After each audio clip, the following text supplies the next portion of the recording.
programa Outras Palavras, um oferecimento Sindiúti MG, Sindicato Único dos Trabalhadores em Educação de Minas Gerais. Olá, veja agora!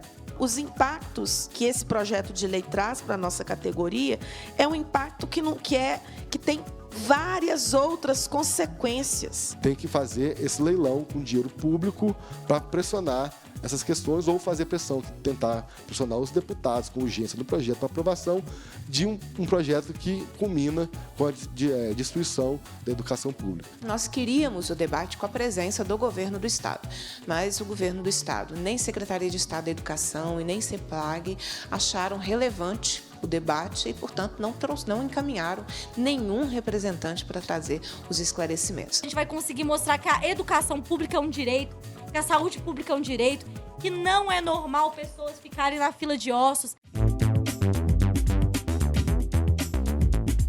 Do Roda de Conversa, veja o que temos para você. Laura, a gente convidou você para vir aqui no programa porque a gente queria falar um pouco sobre a questão da violência que rodam as redes, né? Como é que funciona e como é que a gente combate nas redes as pessoas que tentam disseminar ou disseminam, né? Não tentam, disseminam ódio, violência. É bem estranho pensar que os ataques que eu venho sofrendo e que eu sofro desde que eu comecei o canal, na realidade, assim.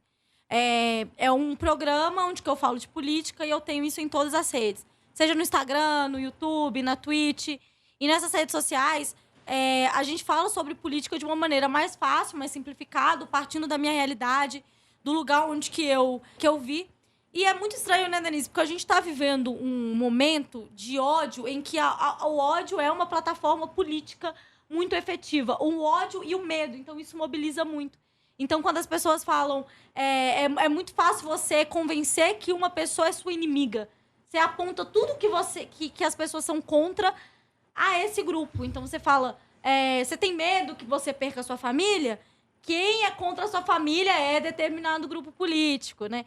E aí começa a jogar com essas mentiras, com esses medos da população.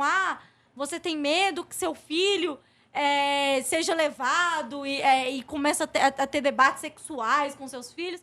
Então, determinada galera defende banheiro unissex para as crianças, o que é mentira, a gente sabe que isso é mentira. E esse discurso ele é muito forte, porque além dele mobilizar o ódio das pessoas, eles fazem as pessoas pararem de perceber o que realmente está acontecendo e o que realmente é importante.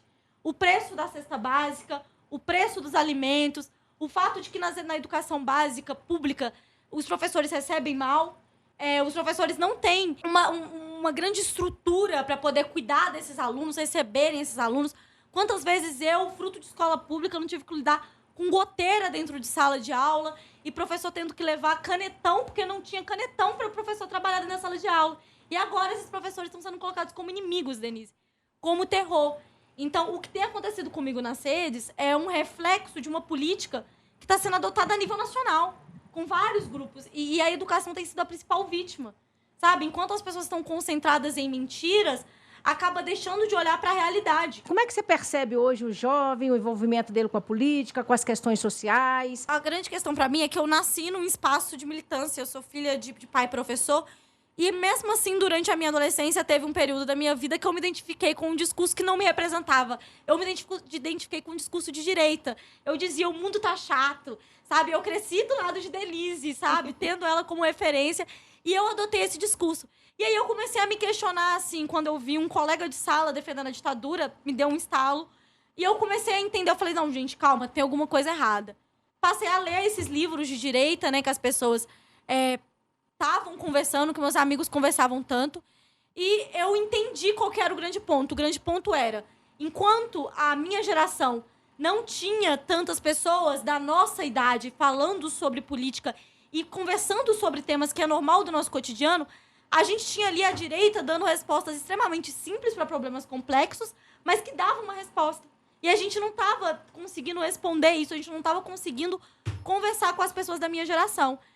Eu vejo que a gente tem avançado muito nisso, falado sobre esses temas, falado sobre essas pautas, de uma maneira muito mais contundente e efetiva, mas, ao mesmo tempo, é complicado, sabe? Porque Existe todo um aparato que faz a gente ser apolítico.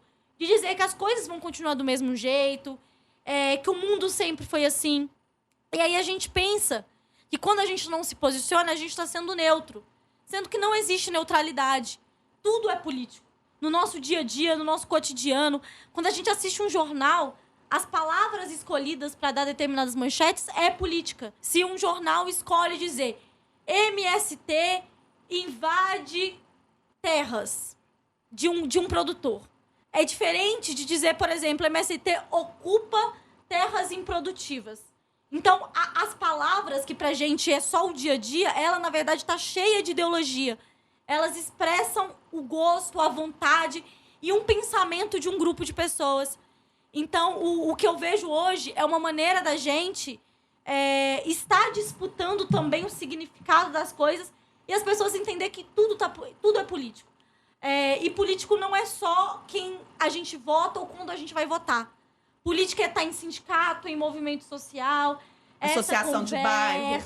Tudo isso é política também. Eu falei que eu cresci ouvindo a Denise, cresci ouvindo Bia, e ter ao meu lado referências de mulheres tão fortes falando sobre política foi importante para mim, porque eu vi que era possível eu fazer. Os ataques que eu recebo hoje, eles me assustam, mas eu sei que quem veio antes de mim, as mulheres que também recebem todo tipo de ataque. Então, eu acho que o que eu tento desempenhar hoje é falar primeiro, transformar meu microespaço num lugar onde que futuramente as meninas que vão vir depois de mim, elas não precisem de passar o que eu tô passando, e também de dar esperança, sabe? A gente precisa acreditar que é possível viver num mundo melhor, de transformar a nossa realidade, de ver um mundo onde que nossos direitos sejam garantidos, onde a gente possa se expressar de uma maneira mais livre, onde que todo mundo tenha direito à educação, a ter alimentação, a ter segurança, a ter saúde. E isso é o que nos motiva, sabe? Eu acho que se não existisse essa chance, não teria o porquê a gente fazer tudo que a gente faz hoje. E é muito bonito que a gente tem conseguido chegar em tantas pessoas, sabe?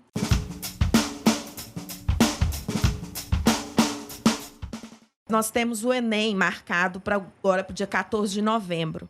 As últimas experiências do Enem, principalmente sobre a batuta, né, dos ministros, os desministros da educação que nós tivemos aí nesse último período, tem sido sempre um Enem muito conturbado, com muita descaracterização, desqualificação do processo. Eu queria que você falasse um pouco sobre isso, assim, para quem está lá ralando, não sabe ainda, nem vou votar, não vou votar, vamos pegar um indeciso, não vou votar porque meu foco é o Enem. Eu acho que precisava, sabe, dialogar um pouco com esse estudante que está pensando, focado no Enem, mas que às vezes não consegue relacionar pela questão conjuntural o que vai ser definitivo ou decisivo para o futuro dele, porque você estuda na Federal, você podia falar um pouco disso também, de como a Universidade Federal está sem recurso, como que não tem dinheiro para comprar papel higiênico, para colocar no banheiro, material, os alunos desassistidos da assistência estudantil em virtude dos cortes milionários que foram feitos aí nesses últimos 4 anos por esse governo. A minha experiência de passar no Enem, que é uma batalha, que é uma luta, a gente acaba acreditando em algum momento que é uma luta individual. Que basta eu passar num curso que eu quero... Meritocracia. Né? Exatamente. Que aí eu vou me esforçar o suficiente e vou chegar longe. Só que aí, o que é interessante, que esse projeto de desmonte que faz com que a gente não sonhe em ser professor, ele atinge todas as camadas dentro da educação. Lá atrás, na educação pública, a gente tem hoje a reforma do ensino médio, que é uma das piores coisas que poderiam acontecer com a nossa educação, que vai fazer ficar cada vez mais difícil com que crianças pobres, adolescentes pobres, pessoas que veio da periferia alcancem a universidade. E agora, mais do que isso, a gente tem cortes educacionais nunca visto antes na história desse país. E a gente não sabe, Denise, se vai continuar existindo universidades públicas. Na minha faculdade mesmo, a gente tem vários momentos em que os professores ficam sem saber se a gente vai conseguir continuar com bolsas de estudo. Alguns já foram cortados. Falta material para os professores darem aula. Falta papel higiênico nas salas, como você bem falou. E pode aumentar isso. Então, a gente tem as melhores faculdades do Brasil são faculdades públicas, e essas faculdades elas estão sendo desmontadas propositalmente. Estão destruindo as nossas faculdades por um único motivo, que lá é um espaço onde pobre tem a chance de entrar e vai ter a certeza que vai fazer um curso bem feito. Um curso que vai colocar ele lá na frente do mercado de trabalho. Então, quando a gente está nesse período do Enem, é normal que muitos jovens acreditem que basta eu me esforçar, vou passar no Enem e a saída vai ser individual. Não, gente. O sistema, o governo que está no poder, ele afeta as nossas vidas em tudo. Inclusive no Enem, inclusive na nossa escola, inclusive na nossa faculdade.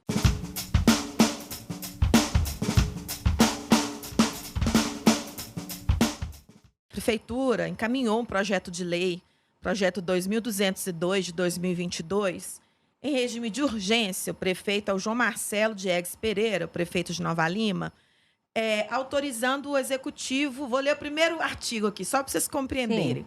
Fica o executivo autorizado a delegar a iniciativa privada por meio de parceria público-privada, mediante prévia licitação, a prestação dos serviços de educação no município, incluídos, mas a eles não limitados, a construção de escolas e creches, manutenção e reforma das escolas já existentes, fornecimento de uniformes e materiais escolares, transporte escolar, fornecimento de recursos humanos de apoio, aquisição, transporte, fornecimento de alimentos e demais insumos necessários ao funcionamento das unidades de ensino. Esse é o primeiro artigo do projeto. Vou explicar o que significa esse projeto, como uma denúncia, inclusive, né? Nós já estamos atuando lá e nós temos lá já uma comissão que participa da negociação lá junto à prefeitura, mas a categoria lá está há anos solicitando a alteração do plano de carreiras do município. E ele sempre é protelado, não é possível agora, demora muito. Mas para uma autorização de parceria público-privada, que vai ser paga com recursos do Fundeb, a prefeitura encaminha um projeto de lei à Câmara em regime de urgência. O projeto está com regime de urgência. Então, por que a gente está tratando disso aqui? Nós já falamos muito sobre parceria público-privada, mas eu quero dialogar especificamente com os trabalhadores da rede municipal de Nova Lima, que são contratados e que trabalham fora da docência, quer dizer, os que trabalham nas atividades de suporte à docência. As profissionais que fazem a limpeza dos serviços gerais, os motoristas, porque a prefeitura tem os motoristas do transporte, e todos que estão envolvidos aí, o pessoal da secretaria, todos esses grupos ocupacionais, porque a prefeitura há muito tempo não faz concurso, lá é PSS, não é concurso de provas e títulos. PSS é o quê? É processo seletivo simplificado, temporário. Essas pessoas vão perder o emprego, gente. Além de ser um crime, pegar o recurso da educação, transferir para a iniciativa privada, e tudo que decorre disso a posteriori, num primeiro momento, as pessoas ficarão desempregadas, terão que ser contratadas pela empresa, com jornadas de trabalho diferentes, com uma rotatividade altíssima, que é o que a gente vê quando há esse tipo de medida, de parceria público-privada, porque é isso, gente. É pegar os recursos do Fundeb, que deveriam ser para pagar o piso dos professores do município de Nova Lima, porque lá eles não recebem um piso, para realizar concurso público, para melhorar a estrutura das escolas, e vai entregar para uma empresa cuidar. É isso que vai acontecer, vai entregar para uma empresa cuidar. E nós passamos por isso na rede estadual, com o projeto Mãos Dadas, que entregou para os municípios a gestão, né? Aliás, as matrículas do ensino fundamental, dos anos finais, dos anos iniciais e dos anos finais. Nós enfrentamos já um desemprego alto das auxiliares de serviço da educação básica no Estado, porque 99% delas é contrato precário de trabalho, porque há décadas não há realização de concurso público para esse quadro para esse setor da educação. E é isso que vai acontecer. E não é verdade que a empresa vai trazer mais qualidade para a educação. A empresa, inclusive, são empresas que são fundadas num fundo de quintal, assim, né? A empresa que gere as escolas do Projeto Somar aqui de Belo Horizonte, né, do Estado, 2 escolas em Belo Horizonte e uma em Sabará, é uma empresa de Feira de Santana. Eu conversei com uma professora que trabalhou nesse projeto e ela me disse que os gestores, os donos da empresa, moram em Salvador. Fazem reunião com os professores da sacada da varanda do apartamento que moram de frente para a praia e fazem reunião com os professores. Eles têm uma jornada de trabalho, uma carga de trabalho triplicada do que o professor da escola pública, porque eles têm que preencher 3 diários, um eletrônico, um físico e mais um diário específico da empresa. Não tem representação sindical essas pessoas. Elas não estão representadas pelo Sindut, porque o vínculo delas não é mais com o Estado, né? Agora o vínculo é com a empresa. E os meninos que estão nessas escolas dizem que não é projeto somar, não, é projeto subtrair. Porque eles não estão satisfeitos com o que está sendo oferecido, sentem falta, inclusive, de todos os professores efetivos que eram dessas escolas. Tiveram que ser removidos, foram para outro lugar, para outra escola. E lá o medo impera, porque se falar oi, demitido. Eu acho engraçado quando eu ouço essa coisa da Denise, claro, eu fico triste, mas eu só consigo pensar que a pessoa usa esse discurso de Estado mínimo. Por que Estado mínimo Estado mínimo é esse? Que o Estado tem que entregar todo o dinheiro para a iniciativa privada, pegar recursos do Fundeb, como a Denise falou muito bem, que é um fundo dos professores, que era um fundo da educação, na verdade, que deveria servir para ir para a escola pública, garantir estrutura, garantir o salário mínimo dos professores. Aqui em Minas, nem o piso salarial os professores têm direito, né? Na verdade, têm direito, mas não recebem, né? E aí eu fico me perguntando que Estado mínimo é esse que eles defendem. É Estado mínimo quando a questão é aumentar o salário mínimo, quando é garantir educação pública de qualidade, saúde pública de qualidade. Mas o Estado é máximo quando é para entregar para a iniciativa privada recursos que deveriam ir para a população. O Estado é máximo quando é momento de entregar o imposto dos ricos, né? Porque enquanto o pobre paga muito imposto no Brasil, os ricos têm cada vez mais suas dívidas perdoadas. Eu acho que é importante a gente chamar as coisas pelo nome que elas têm que ser chamadas. O que significa entregar pela iniciativa privada? Exatamente. Sabe o que significa entregar para a iniciativa privada? A educação está querendo dizer que o seu filho, pobre, não vai ter direito ao ensino público. A gente tem que chamar as coisas pelo nome. Sabe o que significa privatizar a água? Privatizar a energia? É falar que você vai pagar mais.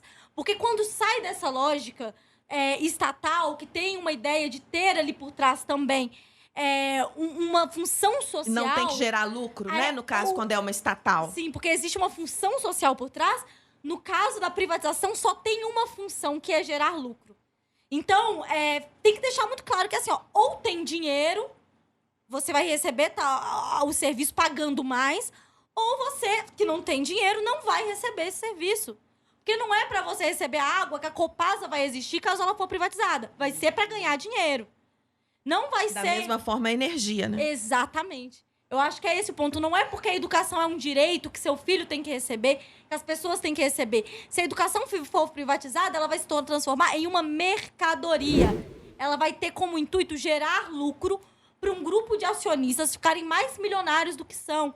A educação não vai ser porque, seu filho tem direito de estudar. Não. Isso que significa privatizar. Precisa esperançar. Acho que é isso. É esperançar, como nos ensinou Paulo Freire. E eu gosto muito de uma citação que tem sido muito feita do Paulo Freire, sabe? Diante de toda essa disputa que nós vivemos aqui, que não é só... que a educação transforma as pessoas. Ela não transforma o mundo, ela transforma as pessoas e as pessoas transformam o mundo. Então, a gente precisa seguir com esta esperança de transformar as pessoas para que as pessoas transformem o mundo, que é a nossa função como trabalhadores, como professoras, como professores. Eu acho que a gente vive tempos muito complicados, onde que o medo ele é usado para tentar fazer com que a gente perca a nossa esperança, fazer com que a gente passe a acreditar que não exista outra saída, ao não ser a individualidade, acreditar que vai ser sozinhos que a gente vai vencer, que não tem como a gente transformar de verdade o mundo. E é nesse momento que a gente precisa ficar mais alerta e lembrar que não, a gente consegue mudar. Já teve momentos na história que a gente fez isso e a gente vai conseguir fazer de novo, sabe? A gente vai conseguir mostrar que a educação pública é um direito, que a saúde pública é um direito, que não é normal pessoas ficarem na fila de ossos, que não é normal ter pessoas morrendo de fome enquanto bilionários continuam mais bilionários. Então, eu acredito que o nosso papel seja esse também, sabe? as notícias que vêm da Assembleia Legislativa e as lutas da educação nesse cenário. Essa reunião se destina a receber, discutir e votar proposições da comissão e a debater os impactos do projeto de lei 3.399 de 2021, de autoria do governador do Estado para a educação básica. Essa audiência é a oportunidade do governo esclarecer por que ele quer extinguir quase mais de 6 mil cargos, por que o governo quer retirar da carreira do professor da educação básica o nível de doutorado. Né? Esse projeto de lei já tem um tempo que está aqui na casa e a audiência proposta exatamente para que nós pudéssemos obter esses esclarecimentos. Então, acho que o governo perde uma oportunidade importante do diálogo e nos deixa livres para que nós possamos concluir o que nós quisermos, porque, diante da ausência de qualquer representante do governo, o que nós podemos concluir é que o projeto tem, sim, os problemas que nós já havíamos denunciado. E, como o governo não quer assumir para si o desgaste dos problemas, ele se ausenta da discussão. Quando a gente pega a mensagem do governador que precede ao projeto de lei, a gente vê lá, se não me engano, no segundo parágrafo, a finalidade do projeto, né, que diz assim, né, que o projeto de lei fortalece o sistema de ensino da Polícia Militar do Estado de Minas Gerais, disciplinado pela Lei número 20.010, de 5 de janeiro de 2012. Nesse sentido, o projeto visa ampliar as equipes profissionais de educação de modo a atender a demanda e fomentar a oferta de vagas nos colégios Tiradentes da Polícia Militar. Ok, esse é o objetivo do projeto, né? Mas qual que é o custo desse fortalecimento do sistema de ensino da Polícia Militar? Como a deputada disse aqui, é a retirada de cargos da educação básica, da Secretaria de Educação, para poder fortalecer o sistema de ensino da Polícia Militar. Então, aqui fica parecendo que, talvez, não, essa parte política não é muito a minha área, mas assim, fica parecendo uma provocação para um embate entre categorias, tá? de colocar os professores, os educadores da educação da Secretaria Estadual contra os servidores da Polícia Militar, né? Porque vai criar na Polícia Militar retirando da Secretaria de Educação. Mas a questão não é essa, né? A questão que dá fazer a criação, a extensão, e na situação que está a educação hoje no Estado, com inúmeros servidores, a maioria, mais de 50% dos servidores são contratados, né, tem contrato precário, né, a questão do Plano Estadual de Educação e do Plano Nacional de Educação sobre a valorização da carreira, né, também visa também a questão da redução do número de cargos contratados, privilegiando o concurso público, coisa que não vem acontecendo. Né, a gente tem nomeações sendo feitas devido à luta do Sindiúti nesses últimos anos, né? Lembrando que, ainda assim, a maior parte das nomeações foram feitas nos anos de 2017 e 2018, né? do total que já foram nomeados do concurso de 2017. Então, ele está criando 5.400 cargos e retirando 7.300 cargos do total, mas sendo que, desse total, a maioria, 6.900 cargos, são da Secretaria Estadual de Educação. Né? Então, uma questão, ele poderia pensar em uma outra forma de estar ampliando e fortalecendo esse sistema de ensino da Polícia Militar sem afetar a Secretaria, o quadro da Secretaria de Educação. O que a gente pega de tudo isso é, nitidamente, um projeto para destruição, privatização da educação pública sendo feita a conta-gotas, mas, conta-gotas, assim, porque são projetos aqui e ali, mas de forma de tentar pressionar a aprovação, seja aqui dentro da Assembleia, como nas câmaras municipais, como foi no caso do projeto Mãos Dadas, e na distribuição, né, do Topa Tudo por Dinheiro, que foi feito no projeto Mãos Dadas, né, porque no primeiro ano quase nada foi aprovado, de repente apareceu dinheiro que começou a pressionar as prefeituras: eu te dou mais dinheiro, tendo prefeitura como São Joaquim de Bicas, que vai receber quase um orçamento só para poder aceitar. Então, sabe que esses projetos não têm apoio nem popular, mas tem que fazer esse leilão com dinheiro público para pressionar essas questões, ou fazer pressão, tentar pressionar os deputados com urgência no projeto para aprovação de um projeto que culmina com a destruição da educação pública. Nós tivemos já 2 declarações de inconstitucionalidade da legislação que versa sobre contratação, 2 no STF e 1 no Tribunal de Justiça. Minas Gerais tem um número excessivo de contratos precários de trabalho e, por isso, a nossa reivindicação histórica de realização de concursos públicos de provas e títulos estão sempre nas nossas pautas de reivindicação. Então, nós estamos dizendo que o STF já disse 2 vezes que é inconstitucional a forma como o governo do Estado trata o processo de contratação. Nós temos um percentual maior de contratados no Estado, em detrimento dos que fizeram concurso público. Então, isso precisa estar bem colocado no cenário. Tivemos também uma terceira declaração de inconstitucionalidade aqui no Tribunal de Justiça. E o Estado foi até o STF na última decisão e pediu uma modulação de efeitos que foi atendida pelo STF, que modulou os efeitos por 24 meses, a partir da conclusão do mérito da arguição, que o Estado vai ter, então, um prazo de 24 meses, que eram de 12, passou a ser 24, para regularizar a situação no Estado em relação ao concurso, à realização de concursos públicos de provas e títulos. Então, é inoportuno, na nossa opinião, esse projeto de lei encaminhado à Casa e à Casa Legislativa, que vai exatamente na contramão do que o mandamento constitucional prevê, que é concursos públicos e criação, por consequência, criação de novos cargos. Então, este projeto vai na contramão disso.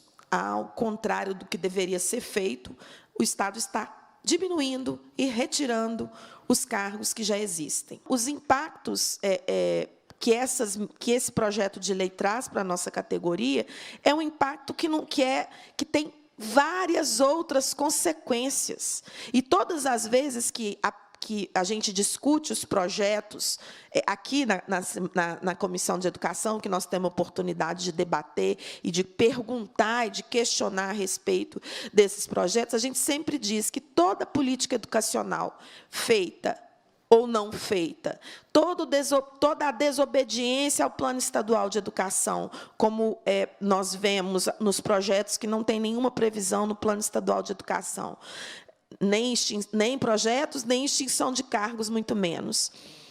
Isso impacta na vida da escola por gerações. O nosso objetivo era debater os impactos.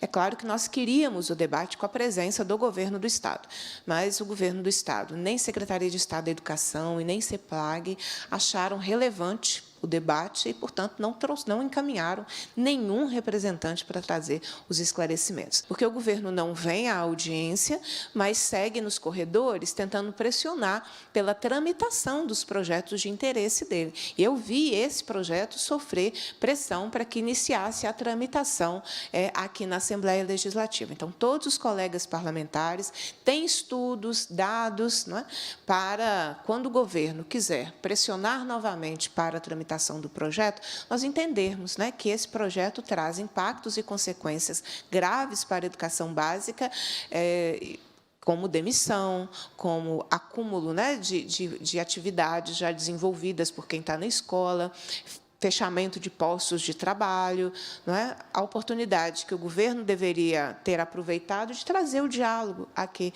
na Comissão de Educação, Ciência e Tecnologia, conforme foi convidado.